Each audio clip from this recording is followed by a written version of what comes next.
you and the universe are really the same process. You, as an organism, are an operation of the universe.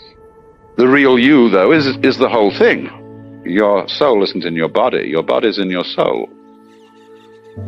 And your soul is the entire arrangement of forces constituting this universe, centered on your physical organism. So that's why the astrologer took the time and place of a person's birth and said, how are the heavens arranged around that? That's why the soul is in heaven. The meaning of that, it is heaven. It's the total arrangement of cosmic forces, the total pattern. And when you wake up to that and actually feel it to be so, I assure you it's just great. And you stop worrying. You still are sensible enough not to walk into a fire. But you get rid of that deep central anxiety. Because it's like the universe has nothing to fall onto if it drops. And a fall will only be disastrous if there's a floor of concrete down below. The universe has nothing to fall onto. Everything in it is dropping. The earth is dropping around the sun.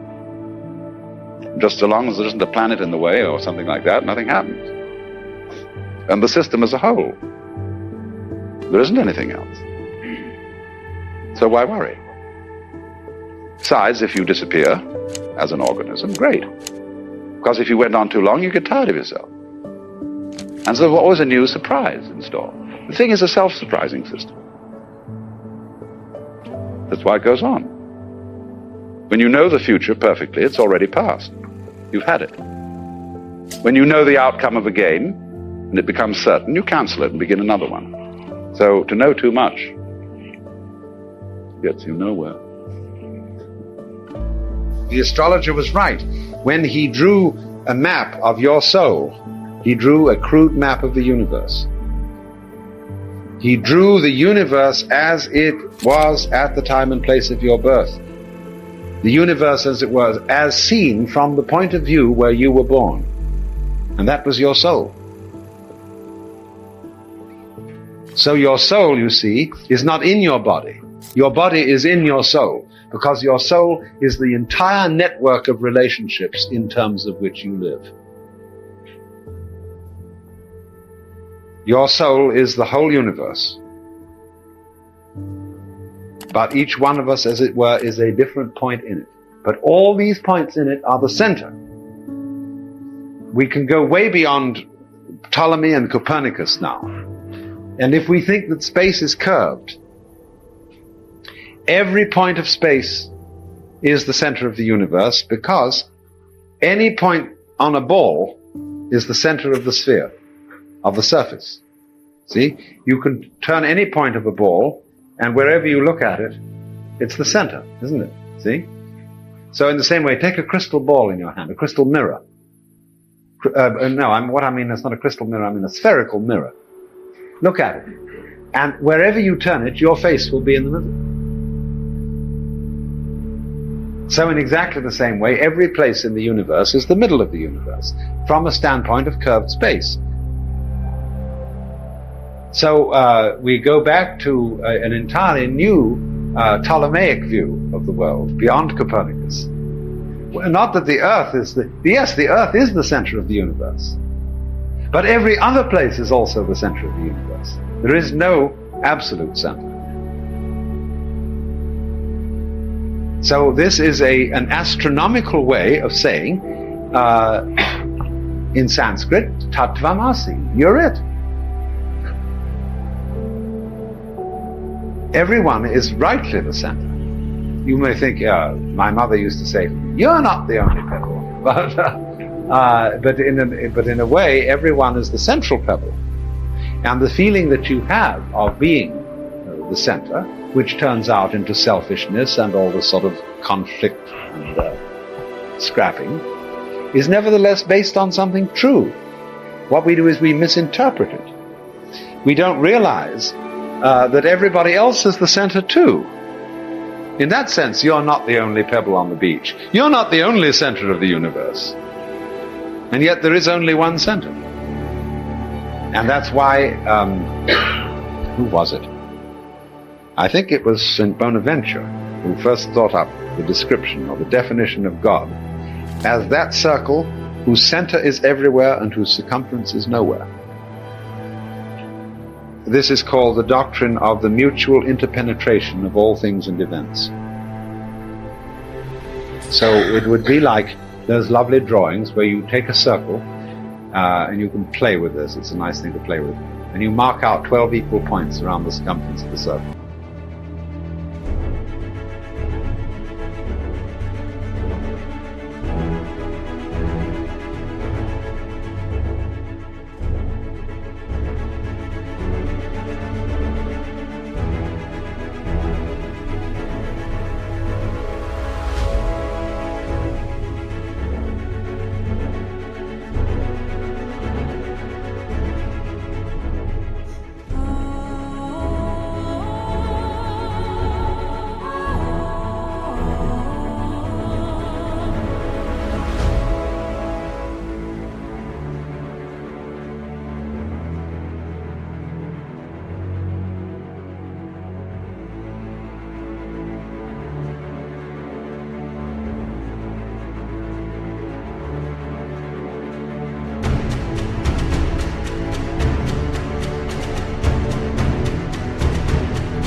Then you join every point to every other point. You get a beautiful star. And incidentally, this is the diagram of the notes of the 12 notes of the scale. Bach worked this out. And it's a lovely thing. See, it's a beautiful star.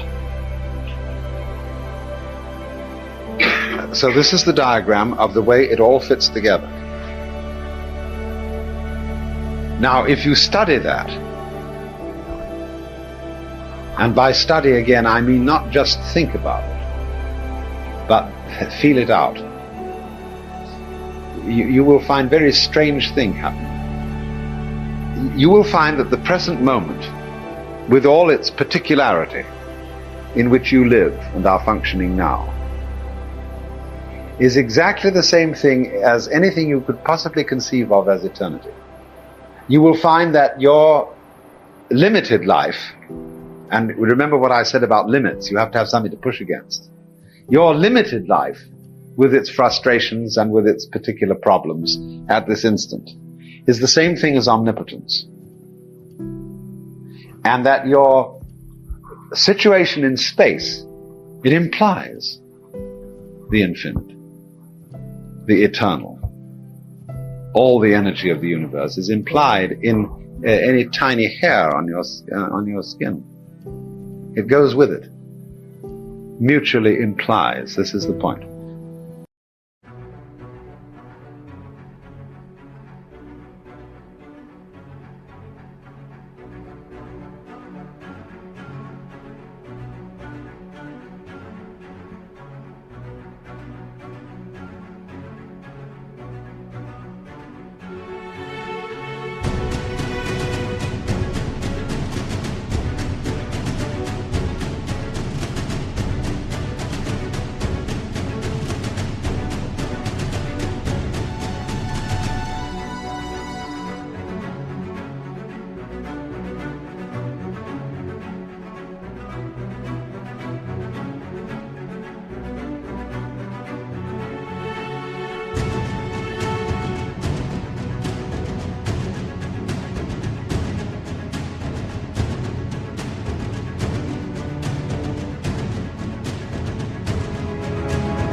Just as the kind of cosmos and atmosphere in which we live, my existence implies that kind of an environment, so the environment implies me, mutually. And it all goes together. Now, the only reason for saying this, you see, this is really terribly obvious. But the only reason for saying it is that people don't know it. And think instead that they don't belong, that this... I'm just, because the parents put down the children and said, little children should be seen and not heard. You don't belong here. Like I read the other day in some paper, some young person was addressing a girl and saying he was trying to make love to her. He was trying to woo her. And she said, you won't be friends with me because you say I don't like your personality. But he said, you don't have to have a personality. A personality is something you had to put on because your mother didn't love you. And you had to make up to her. Really, you don't need a personality because you're the essential thing, you see?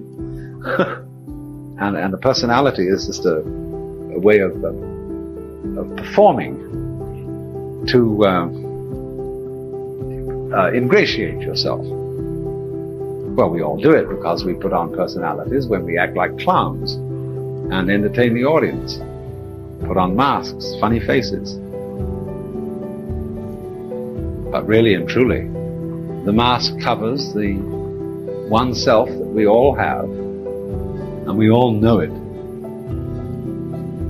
Only, just like black and white, we are pretending to be as different as possible while remaining the same. What there is and all that there is. You know, it's interesting that in a view of the universe which sees space as curved, imagine for a moment, this is not quite correct, but that all objects in space are on the surface of a sphere. Then you will see at once that every point on the surface of a sphere can be regarded as the center of the surface. Where is the central point of the surface of the sphere? Anywhere. So in this way, we can legitimately regard every point in this universe as being the center of the whole thing.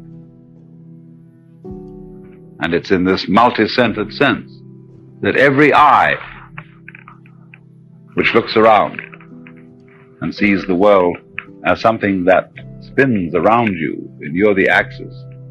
You're quite correct. It does. But you know how it is when you hold in your hand a gyroscope. Doesn't it? It always feels alive, doesn't it? Because it surprises you. It wants to move in a direction which you didn't predict.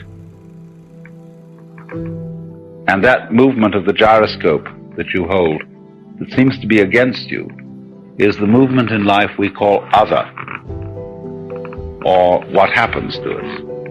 When we feel, on the other hand, that I am moving the gyroscope in the direction I want it to go, that's what we call self. That's what we call voluntary. And you can't possibly know the one without the other. You don't know what you mean by self unless you know what you mean by other. And you don't know what you mean by the voluntary, what I want to happen, except in contrast and play against the involuntary, what happens to me.